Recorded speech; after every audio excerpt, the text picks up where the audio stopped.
The auction hall hovered above the molten clouds of Vasker Prime, a gleaming amphitheater of obsidian metal that reflected the restless stormlight churning beneath it. Every corner hummed with anticipation as delegates from 100 species gathered to witness what the Empire advertised as the most humiliating spectacle in recorded history: the public auction of 4 captured human-woman generals. To the assembled elites, it was entertainment. To the galaxy's more cautious observers, it was an omen. Something about the quiet way the humans stood made even seasoned warlords feel a tremor in their chests. General Mara Hale stood centered beneath a pillar of cold blue light, wrists bound in decorative restraints that seemed designed more for humiliation than security. She examined the alien audience with a soft, almost sympathetic smile, as though she pitied those who had arrived expecting broken captives. Nothing in her posture hinted at fear. Instead, she radiated the unsettling calm of someone who knew the ending of a story everyone else believed unwritten. The auction host, a towering reptilian noble with jeweled horns, boomed her name with theatrical cruelty, but Mara merely inclined her head in polite acknowledgement. Beside her stood General Rivera, whose dark eyes tracked every exit point with the reflexive assessment of a battlefield sniper. Rivera's smirk was subtle but unmistakable, a quiet rebellion hidden behind an expression of bored compliance. General Tamsin, smaller in stature but forged from the volatile brilliance of a demolitions expert, tapped her fingers against the restraints with a rhythm that suggested calculation rather than nerves.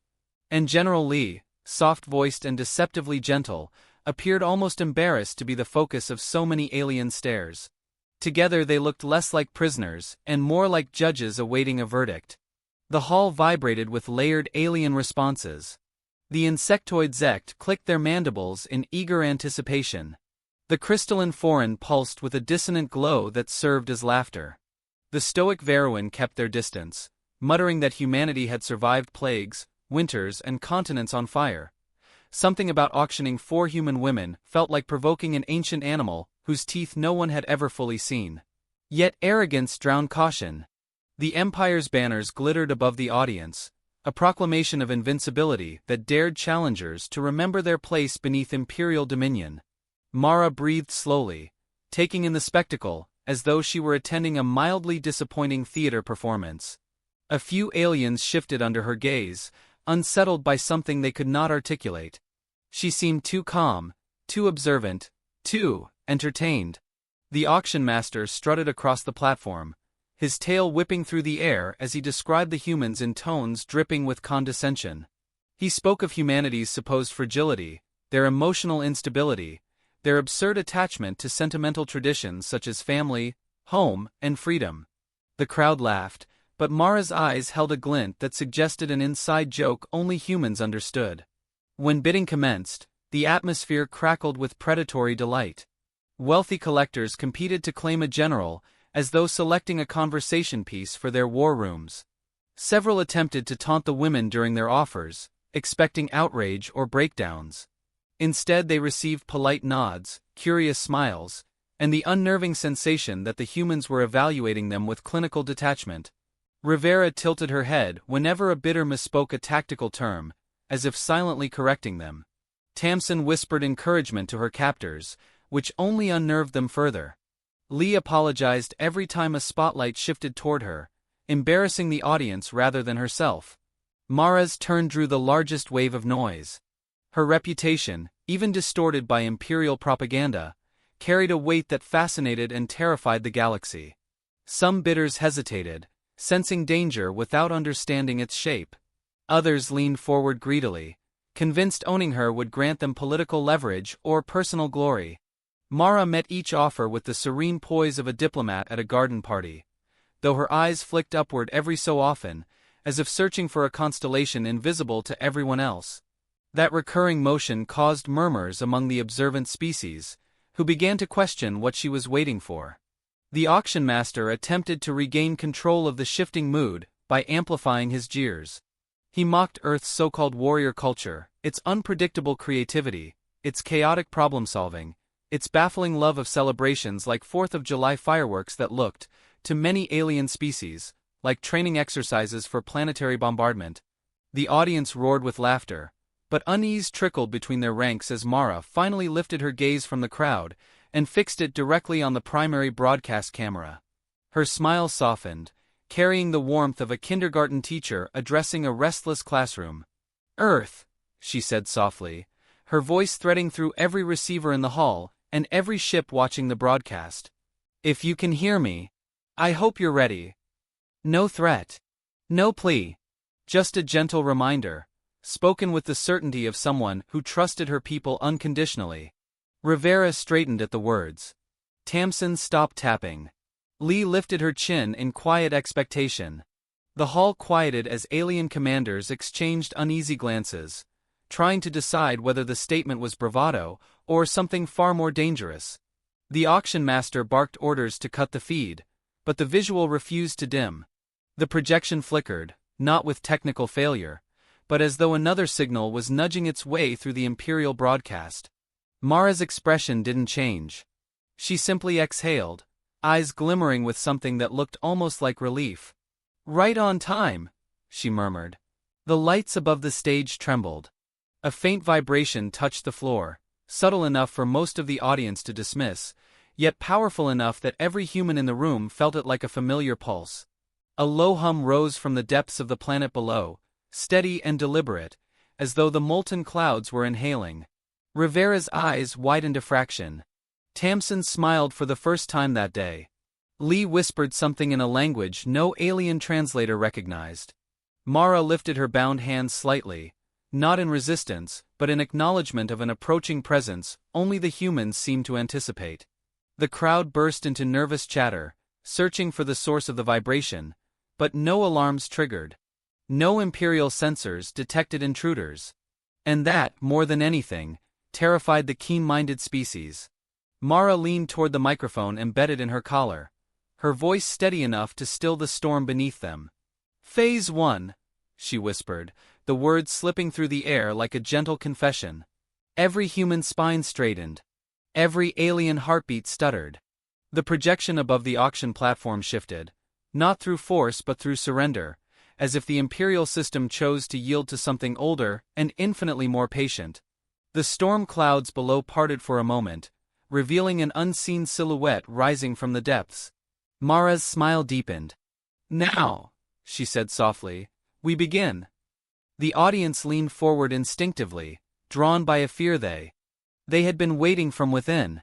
The silhouette rising from the clouds beneath the auction station was too angular, too deliberate, too silent to belong to any Imperial craft. Its surface shimmered with shifting reflections, as if it were made from the storm itself. The audience watched in terrified fascination as the shape expanded, revealing edges that hadn't been visible seconds earlier. Imperial scanners, overwhelmed by contradictory readings, flickered uselessly. Mara inhaled slowly, savoring the moment like someone revisiting a memory, instead of witnessing an unfolding catastrophe. "It can't be human," an Imperial officer whispered, voice cracking. "Humans don't have cloaking that advanced." Rivera snorted. "Yeah, we say that. You believe it. It's kind of adorable." The hall erupted in chaotic movement, soldiers pushing through the crowd, diplomats shouting over one another, and technicians frantically slapping malfunctioning consoles. But no amount of panic changed the inevitability, humming beneath their feet. The storm clouds spiraled upward, feeding energy into the silent vessel emerging from below. It wasn't an attack ship. It wasn't even a warship. It was something older, subtler, and infinitely more unsettling. Tamsin's eyes softened with pride. "Haven't seen one since training. They still move like ghosts." Lee nodded slowly, whispering a phrase in Old Earth tongue, one too ancient for the galaxy to translate. The syllables carried a strange reverence, the kind reserved for legends believed to be long dead. The auction master raised his staff, demanding control. "This is an Imperial facility. You will submit to inspection." The hall's lights dimmed. Not by command. Not by malfunction. By surrender. A single beam of white light shot upward from the shape below, passing through the transparent floor of the hall, illuminating the four generals with stark brilliance. Their restraints glowed, not destabilizing, but unlocking. Metal dissolved around their wrists like melting frost. Mara lowered her hands with elegant calm, rubbing her wrists as though she'd merely removed tight bracelets. "Thank you," she murmured to no one visible. That was getting uncomfortable. An Imperial commander aimed his weapon, but the charging sequence died instantly. Every blaster, blade, and containment field in the hall powered down simultaneously. Imperial armor lights dimmed. Communication panels shut off. The Empire's technological pride wilted under the invisible weight of a signal too refined for their systems to comprehend. Cole's voice, warm and painfully polite, echoed through the hall speakers. "Friends of the Empire, if you're hearing this, please don't panic. Human ships have been stationed across your borders for the last 80 years. We chose not to intervene until absolutely necessary. Today seems necessary." Gasps rippled through the crowds like shockwaves. 80 years? That meant humans had been planning long before the current emperor was even born. Long before the Empire declared humans manageable. Long before the galaxy thought humanity was a quaint, primitive species too emotional for grand politics. Mara stepped forward, hands clasped behind her back. The Empire made a mistake. Her voice carried effortlessly through the hall, imbued with a calmness that felt colder than rage. "They assumed this conflict began when they captured us. But the truth is simpler." She smiled faintly. "This isn't the beginning. It's the end." The beam of light widened, revealing the full vessel beneath the station. Not a ship, but a station-sized construct with intricate geometric ridges, its metallic skin etched with symbols predating any known human language. The Empire's lesser species fell to their knees instinctively, sensing a presence older than their civilizations. Even the Imperial officers who prided themselves on logic and dominance felt sweat form along their neck ridges. Lee glanced at the beams, eyes soft. "I didn't think they'd actually deploy it," she whispered. "The Keepers must be furious." Tamsin shrugged. "Well, someone auctioned 4 human generals. That tends to speed up bureaucracy." Rivera laughed under her breath, the sound sharp as broken glass. "Should have auctioned a nuclear reactor instead. Would have been safer." The auction master trembled, horns rattling. What is that thing? What have you brought here?" Mara considered him kindly, as though explaining something childlike. "A memory," she said. "A relic from before we walked the stars. You might call it an observation platform. Or a failsafe. Or insurance." One of the reptilian nobles hissed. "Humans were primitive when our species built arcships. You're lying. You couldn't have engineered something of this scale centuries ago." Mara tilted her head. "Who said humans built it?" Silence dropped like a blade. The storm cloud surged again, as though responding to her words. The vessel's surface pulsed with symbols that flared and dimmed like breathing. It released no weapons. It launched no drones.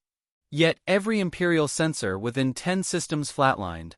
Tamsin stepped closer to the edge of the platform, eyes reflecting the light below. "Thousands of years ago, before humans discovered metalwork, before we had cities or records, something visited our world. It watched us. Studied us. Left behind tools we weren't ready to use. We didn't understand them then." She gestured at the rising structure. "We do now." "It's impossible," an alien tactician whispered. "Human prehistory was primitive." Rivera grinned. "Yeah. That's what the fossils say. The fossils also don't mention the crater under Antarctica that predates human civilization by 30 millennia. Funny how that works." Cole's voice returned through the speakers, gentle as tea steam. "The Empire believed today's auction was symbolic. It was. Just not in the way they hoped. Protocol Mother's Mercy wasn't created because Earth feared invasion. It was created because ancient visitors warned us this galaxy had a pattern. Empires that preyed upon the vulnerable eventually turned their gaze toward us. They instructed us how to build a contingency."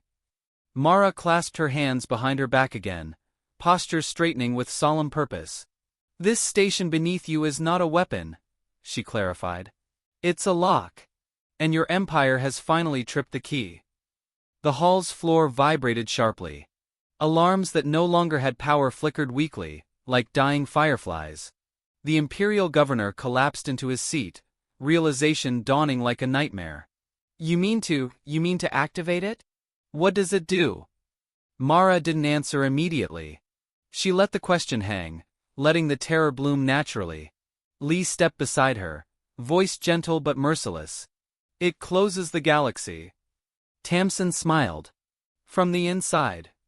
The storm clouds erupted outward in a ring of light, so bright the hall dimmed in comparison. Shouts and screams filled the air. Imperial delegates clutched their heads as the gravity around the station twisted. Rivera's expression grew serious, the humor fading for the first time. "Brace yourselves," she muttered. "This is where the galaxy learns what humans have been preparing for." Mara looked toward the camera, her eyes reflecting the rising halo of light. "Phase 3, she whispered. "Begin containment." The vessel fully emerged, glowing with ancient power. And the Empire finally understood the trap had been set long before they were ever born. The ancient vessel beneath the auction hall rose like a second dawn. Could not name as the rising silhouette sharpened against the glowing clouds. For the first time, even the arrogant bidders fell silent. Mara's eyes sparkled with dangerous serenity. The Empire meant to shame humanity, yet the hall sensed a single truth: the humans had waited for this moment so patiently. The broadcast of Mara's quiet phrase, Phase 1, reached Earth less than a second after it pierced the Imperial network. In the war room beneath the Atlantic Dome, every holographic screen froze mid-analysis. Advisors, analysts, and generals went still, as though the air itself paused to listen. The room smelled faintly of coffee metal, and the nervous energy of people who had been waiting for a signal they hoped would never come, and yet prepared for as if they always knew it would. Ambassador Cole stood among them, adjusting the sleeves of his crisp navy suit, with a calm that fooled no one. His politeness was legendary. So was the list of empires that had collapsed shortly after underestimating him. "I suppose that's our cue," he said, his voice smooth, almost cheerful, as though someone had merely invited him to a backyard barbecue instead of the opening salvo of a galactic confrontation. A few young officers exhaled shakily, stealing glances at the screens that showed the 4 captured generals. Mara's face, serene and resolved, felt like both a reassurance and a warning. General Saito stepped beside Cole, her jaw tight. "They touched our women," she said quietly. "The Empire really didn't believe we meant what we said." Cole smiled, the kind of smile that warmed a room moments before setting it on fire. "In fairness, Saito, we have historically been selective with our wrath. They likely assumed we had mellowed." He straightened his posture. "Let's correct the misconception." Across Earth's networks, civilian chatter erupted.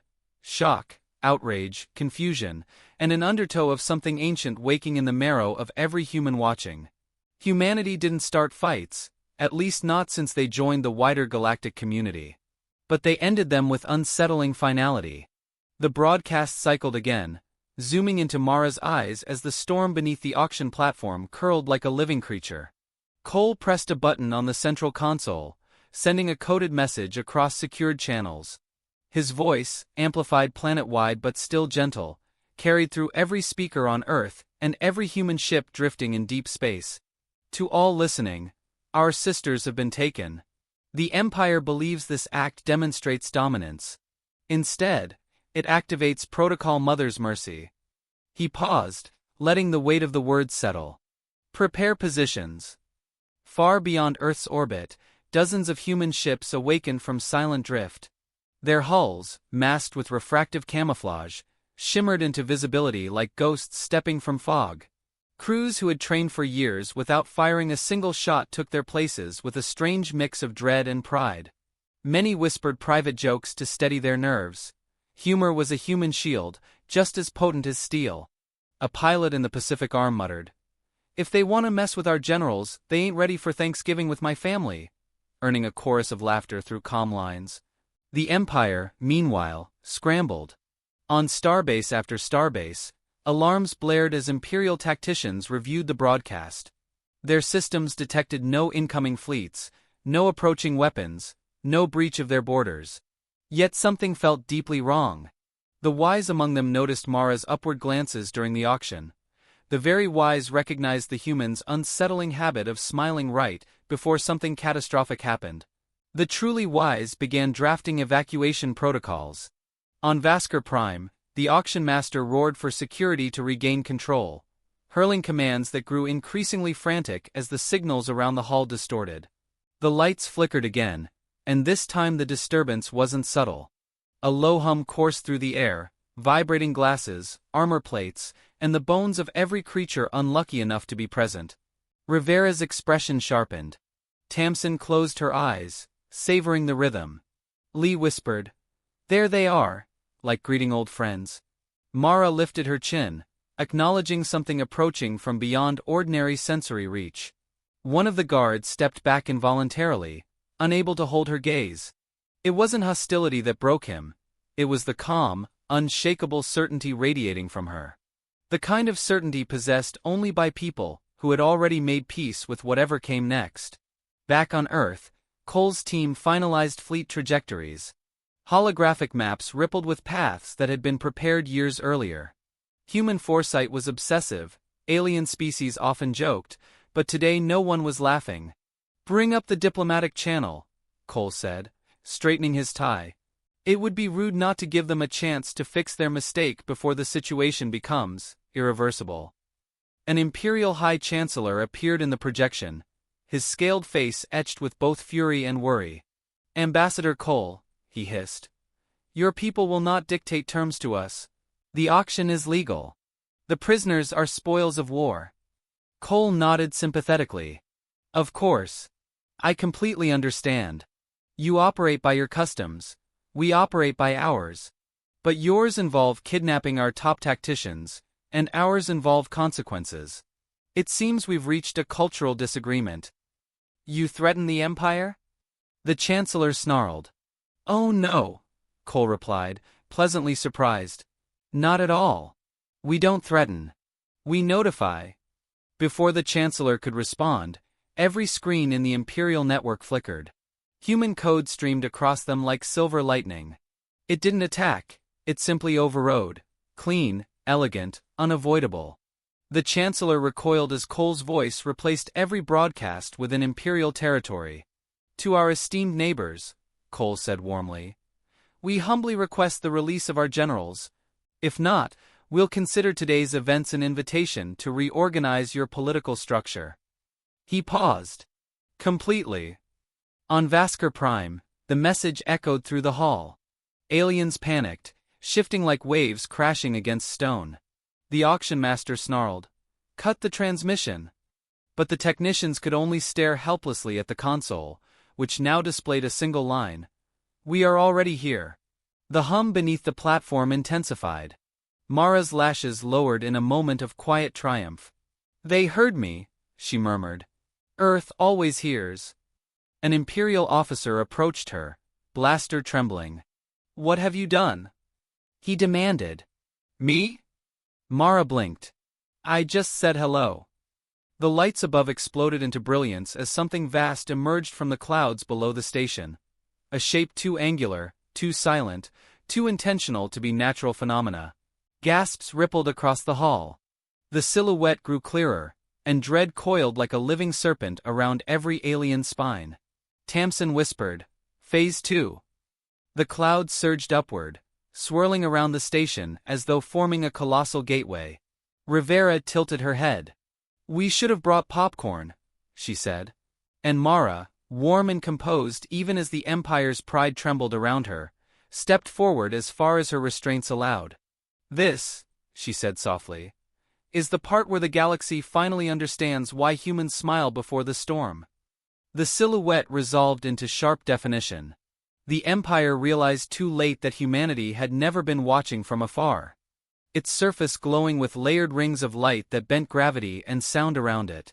The Empire's soldiers staggered as the floor trembled, each vibration carrying the heavy pulse of something older than their civilization. Older, perhaps, than most civilizations in the galaxy.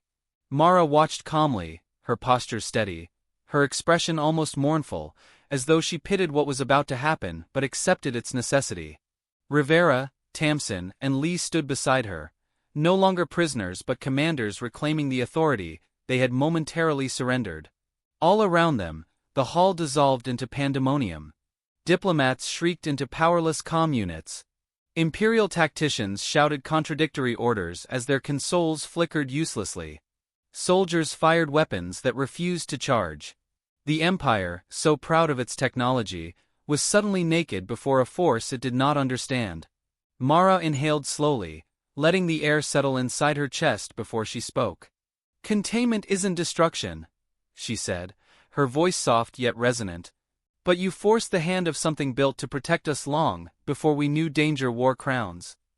The storm above the vessel erupted outward in spirals of shimmering energy that stretched across the sky, weaving a lattice invisible to the eye yet unmistakable to every Imperial sensor attempting, and failing, desperately to map it. Tamsin watched the growing halo with reverence. "The lock is sealing," she murmured. "Once it closes, they can't call for reinforcements. No one gets in or out." Rivera let out a slow whistle. "Guess the Empire just became a snow globe." Lee's voice, soft but firm, cut through the rising tension. "We're not here to punish every species under Imperial rule. But the leadership, their time ends today." Below them, the vessel released a burst of light that shot upward, passing through the station and into the heavens. The glow expanded into a vast dome that sealed the system with a shimmering boundary, impenetrable and terrifying in its elegance. Imperial commanders stared at the sky in paralyzed awe as readings confirmed their worst fear. The barrier was shrinking, compressing the star system into a tightened pocket of space. The Empire's pride, its capital, its fleet, its ruling elite, was being locked into a cage forged by human will and alien legacy. The auction master, trembling violently, attempted to flee, but collapsed as gravity fluctuated. Mara approached him, her footsteps measured and quiet. "Your empire believed strength came from domination," she said. "But true strength comes from what we protect." Her gaze sharpened. "You try to break the spine of humanity by parading our women like trophies. Instead, you broke the seal on a promise we made long before your species crawled from its oceans." Outside the hall, explosions echoed as human strike teams, hidden for decades within Imperial infrastructure, revealed themselves. Small squads of Marines moved with graceful, lethal efficiency, dismantling command centers while offering mercy to civilians. Even in war, humanity held a strange duality: ruthless precision paired with compassion. Cole's voice, transmitted now through localized comms, guided them. "Prioritize structures tied to leadership and weapons production," he instructed calmly. "Minimize casualties. Our quarrel is not with the oppressed." Imperial soldiers attempted resistance, but their weapons remained powerless, their armor sluggish. They fought bravely, though futilely, against opponents whose every movement reflected centuries of preparation. Rivera disarmed a squad with the effortless rhythm of a dancer, her strikes precise and almost gentle. Tamsin's detonations illuminated corridors with controlled bursts designed to disable, not obliterate. Lee stepped through surrendered units with reassuring words in their tongue, her kindness disarming them more effectively than any weapon. The Empire's High Chancellor appeared in a holographic projection filled with static, his voice strained. "Humans," he rasped. "You cannot destroy us. Billions rely on our rule. You will collapse the galaxy into chaos." Mara regarded the projection with steady eyes. "The galaxy has lived your chaos for centuries," she replied. "We're ending it." The vessel below pulsed again, sending waves of energy spiraling outward like ripples across water. The entire system vibrated as if exhaling its final breath under Imperial dominion. The containment dome brightened, compressing more rapidly now. Stars distorted at the edges. Artificial wormholes folded shut. The Empire's lines of escape vanished one by one. From orbit, humanity's hidden fleets revealed themselves fully.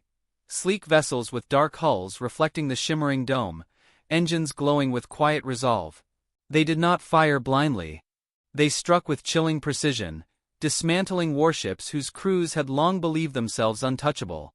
The silence that followed each impact felt like punctuation in a grim sentence written long ago. Cole's voice crackled through the wideband, warm but unyielding. "Empire leadership. Surrender, or we proceed to final phase. Earth is offering mercy once. Only once. The Imperial Council hesitated, torn between pride and survival. Mara watched the flickering projection with calm certainty. "They won't surrender," she murmured. "Arrogance rarely kneels." She was right. The Chancellor raised his chin defiantly. "We will never bow to a primitive." His feed cut out as the containment dome reached its final compression stage. The ancient vessel released a resonant tone, low, deep, and impossibly vast. The sound vibrated through flesh and bone, settling into the marrow of every creature present. It wasn't a weapon's roar. It was a judgment. The dome collapsed inward. Light swallowed the Imperial capital, folding space around it without explosion or debris. When the brightness faded, the core of the Empire was gone, not annihilated, but locked outside the flow of time, sealed away where it could harm no one.